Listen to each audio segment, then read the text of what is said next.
এদিকে নৈহাটিতে আরজিকর কাণ্ডের প্রতিবাদে যখন প্রতিবাদ মিছিল চলছিল, সেই মিছিলে হামলার অভিযোগ উঠল।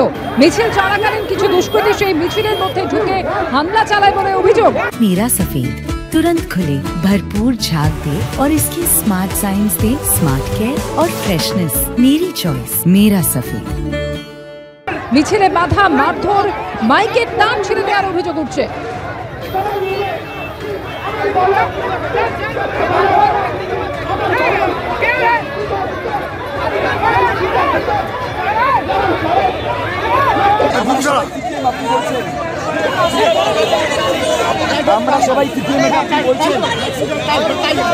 জমায়েত হয়েছিলাম স্বপ্নবীথি পার্কের সামনে। সেখানে আমাদের প্রাক্তনী বাদ দিয়েও মানুষের ঢল ঢুকে গেল পেছনে এবং বিভিন্ন জায়গাতে, এবং কিছুটা পেরিয়ে আসার পর থেকে ওরা ঝামেলা শান্তি শুরু করে এবং গায়ে হাত তোলে। এমনকি আমাদের মাইক্রোফোনের সমস্ত তারপত্র ছেড়ে দেওয়া হয়। কারা বলতে আমরা তো আর আইডেন্টিফাই করে বলতে পারবো না কারা।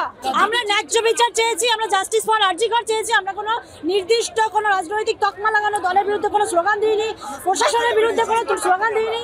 আমরা সবাই প্রাক্তনীরা বেরিয়েছি আজকের দিনে, কোনো নির্দিষ্ট রাজনৈতিক দল থেকে বেরোনো হয়নি। আপনাদের পুরোটাই অরাজনৈতিক, কিন্তু রাজনৈতিক লোকজনের মধ্যে প্রবেশ করে, অনুপ্রবেশ করে রীতিমতো তাদের টোটো, তাদের মাইকিং, তাদের লোকজন নিয়ে ঢোকে এবং ঢুকে রীতিমতো আমাদের উপর হাত চালায়। পুলিশকে মাঝখানে খুঁজে পাওয়া যাচ্ছিল না, কিন্তু শেষে এসে 2-3 জনকে দেখতে পেলাম, কিন্তু তাদের কোনো রকম তৎপরতা দেখতে পাইনি।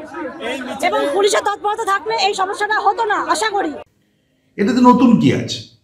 শাসক দলের নেতাকর্মীরা পুলিশকে পাত্তা দেন না, প্রশাসনকে মানেন না, এবং দেশে যে একটা আইন ব্যবস্থা আছে সেটাকে থোড়াই কেয়ার আর কি। তার একটাই কারণ, আপনি যখন পুলিশ হিসাবে, আপনি যখন গেরুয়া বর্দিটা পড়ার পরেও বায়াসড, আপনি যখন কোনোভাবেই নিজেকে মানদণ্ডের মাঝখানে রেখে এটা ভাবতে পারছেন না যে আপনি নিরপেক্ষ।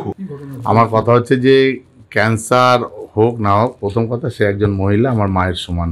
আমার মায়ের থেকে হয়তো 2-4 বছরের ছোট হবে উনি, আমার মায়ের সমান। তা আমি একজন মহিলাকে মারবো, এই ধরনের মানসিকতা যাদের আছে তাদের এই সমাজে বাস করা উচিত না। আমি ওনার মুখ থেকেই শুনলাম, আমি ওনার হাজব্যান্ডকেও মেরেছে শুনলাম। একটাই কথা আমার, যে মেরেছে সে যেই হোক, যত বড় যেই হোক, তাকে ইমিডিয়েট গ্রেফতার করবে, তাকে অ্যারেস্ট করবে। আমি জানি না ওনার অভিযোগ করেছে কিনা থানায়। আচ্ছা, যদি থানায় অভিযোগ করে, পুলিশের সাথেও আমি এখনই কথা বলবো ইমিডিয়েট অ্যারেস্ট করার জন্য। আমি একটা বিষয় জিজ্ঞেস করার চেষ্টা করবো আপনার কাছে। আপনি তালা থানাতে একটি লিখিতভাবে অভিযোগ করেছেন।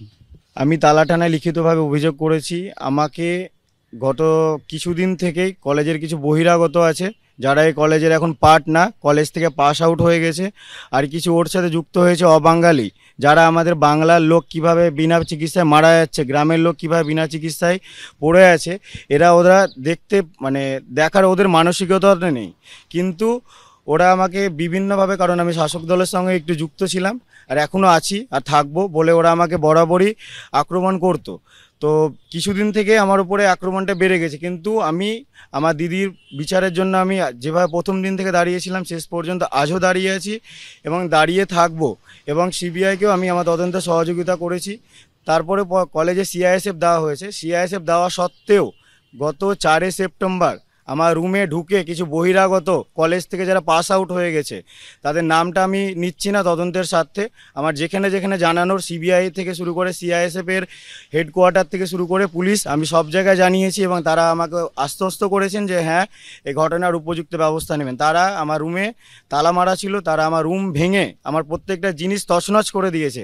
আমি আজ পর্যন্ত জানি না আমার কত টাকার ক্ষতি হয়েছে, আমার রুমে কী কী জিনিস ছিল সেগুলো আছে কি নেই আমি জানি না। আমার এটা একটা কোশ্চেন ছিল, সিআইএসএফের উপস্থিতিতেও যদি এই জিনিসটা হয় তাহলে আমি কি করব, বা বাকি লোকজন আমার যারা আরও সহকর্মী আছে, আরও পিজিটি, আরও সিনিয়র যারা আছে, যারা একসাথে আমার দিদির জন্য আন্দোলনটাও চালিয়ে যেতে চায়, একসাথে বাংলার গরিব মানুষকেও যে চিকিৎসা পরিষেবাটা দিতে চায়, এই যে বাধাটা সৃষ্টি করছে বহিরাগত এই লোকজনগুলো, তাদেরকে কি সুরক্ষা দেওয়ার কাজটা সিআইএসএফের নয়? আমি এটা হেডকোয়ার্টারকে জানিয়েছি, ওরা আমাকে আশ্বস্ত করেছে, বলেছে যে উপযুক্ত এই ঘটনা তদন্ত ওরা করবে এবং কেউ ছাড় পাবে না। আমার প্রত্যেকটা অথরিটিকে জানানো হয়েছে, ওরা বলেছেন যে ঘটনার পূর্ণ তদন্ত করা হবে এবং যারা দোষী আছে তাদেরকে পূর্ণ শাস্তির ব্যবস্থা করা হবে।